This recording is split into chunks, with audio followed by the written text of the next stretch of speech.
Now that Trump has secured the Republican nomination, in effect, and posted large leads over Biden in a variety of key swing states, and a relatively small but still existent national lead over Biden in the popular vote.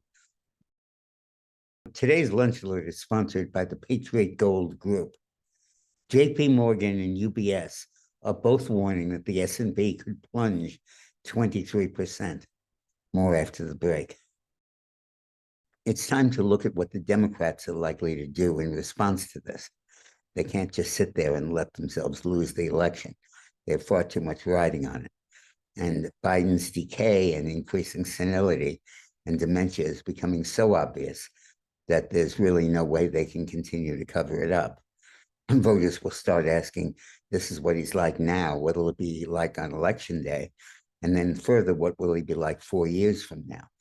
And the answer is just indicate that you can't go with Biden for president, but they're stuck with him. So the question is, what will the Democrats do? In today's Lunch Alert and the next 4, I'm going to attempt to answer this question by discussing 4 alternative views as to what the Democrats might try to do.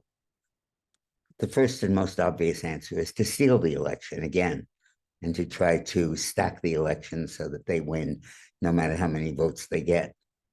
Now, in most states, that's becoming impossible because of photographic voter ID that's required in a great many of the swing states. The problem here is Pennsylvania, which alone among the swing states is not polling with big margins for Trump. He's winning it, but by only 1 point, whereas he has much larger margins of victory in the polling in Arizona, Michigan, Georgia, North Carolina, and Wisconsin. In Pennsylvania, the Democratic Governor Shapiro is instructing election officials who he appoints. He controls the Secretary of State in Georgia, who's appointed by the governor rather than elected by the voters. And the Secretary of State, at his behest, is issuing regulations to election workers, basically saying, let anybody vote. He's in particular saying that the inspectors should not closely scrutinize the credentials of the voters, not require photo IDs, and not closely scrutinize the signatures on mail-in and other ballots. He's basically overriding the legislature and saying, as governor, I'm going to permit anybody to vote. The Pennsylvania legislature is raising hell about this and is probably going to be litigating it, and we'll see how that shapes up. But at the moment, the possibility of large-scale, widespread theft seems to be fading. First of all, because of the large margins Trump is accumulating. He's winning in Michigan and Arizona and Georgia by double digits, or at least close to double digits. And as I said, the only state which is really competitive still of the swing states is Pennsylvania. I'm going to continue this series about what the Democrats might do, and we'll explore the possibility of Michelle Obama being dropped in as the nominee at the last minute. Today's Lunch Alert is sponsored by Patriot Gold Group. JP Morgan and UBS are both warning that the S&P could plunge 23%.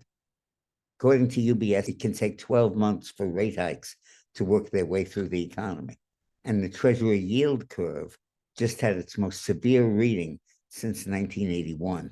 With a Biden-Trump rematch in the offing, let's look at what gold and silver did during Trump's first term in office. Both gold and silver almost doubled in their price while Trump was in office. With the Biden-Trump rematch looming, let's look at what gold and silver did during Trump's first term. The fact is that both gold and silver nearly doubled their price during Trump's 4-year term. So why don't you call the Patriot Gold Group now and get yourself in on gold and silver investments. Now, the Patriot Gold Group offers no fee for life IRAs to viewers of these videos, and they've extended that offer and lowered the minimum required to get in. So call the Patriot Gold Group and ask about the no fee for life IRA.